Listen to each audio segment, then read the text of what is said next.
जय श्री कृष्णा, जय श्री राधे। अर्चना के कृष्ण गुणगान चैनल पर आपका स्वागत है। अब मैं आपको गीता जी के चौथे अध्याय की महिमा सुना रही हूँ। लक्ष्मी जी ने पूछा, हे स्वामी, श्री गीता जी का पाठ करने वाले को कोई छूकर भी जीव मुक्त हुआ है? तब श्री नारायण जी ने कहा, हे लक्ष्मी, तुम्हें मुक्ति की एक पुरातन कथा सुनाता हूँ। गंगा जी के तट पर एक काशीपुर नामक का नगर था। वहां पर एक वैष्णव रहता था। वो नित्य गंगा स्नान तथा श्री गीता जी के चौथे अध्याय का पाठ किया करता था। एक दिन साधु वहां बैठ गया और बैठते ही उसे निद्रा आ गई। एक बेरी से उसके पांव लगे और दूसरी से सिर लग गया। दोनों बेरियां आपस में टकराकर गिर पड़ी और भगवान की कृपा से दोनों बेरियां ब्राह्मण के घर कन्याएं हुई।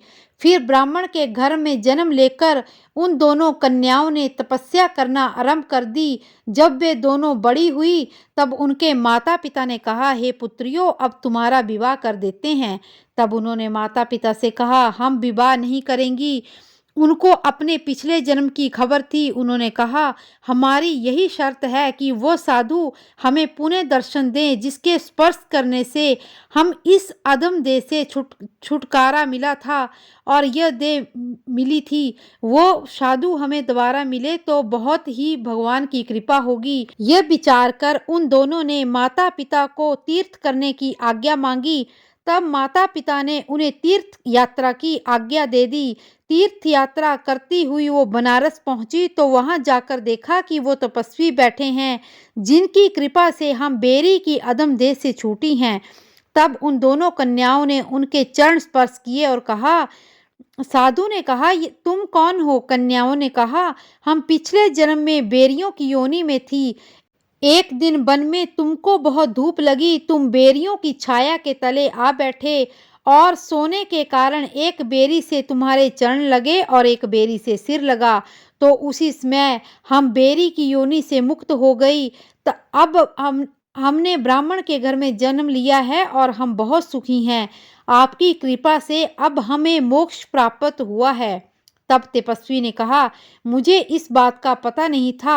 अब आप आज्ञा करें कि मैं आपकी क्या सेवा करूं, क्योंकि तुम ब्राह्मण उत्तम जन्म श्री नारायण जी का मुख हो। तब उन कन्याओं ने कहा कि आप हमको श्री गीता जी के चौथे अध्याय का फल प्रदान करो। तब उस तेजस्वी ने उन्हें गीता जी के चौथे अध्याय का फल दिया। फल के देते ही आकाश से विमान आए और तब उन दोनों ने देवदेही पाकर बैकुंठ के लिए गमन किया। श्री नारायण बोले, हे लक्ष्मी, ये चौथे अध्याय का महत्व है। गीता जी के सारे अध्याय और उनका महत्व सुनने के लिए मेरे चैनल को लाइक, शेयर और सब्सक्राइब करें और कमेंट बॉक्स में जय श्री कृष्णा अवश्य लिखें। जय श्री कृष्णा, जय श्री राधे।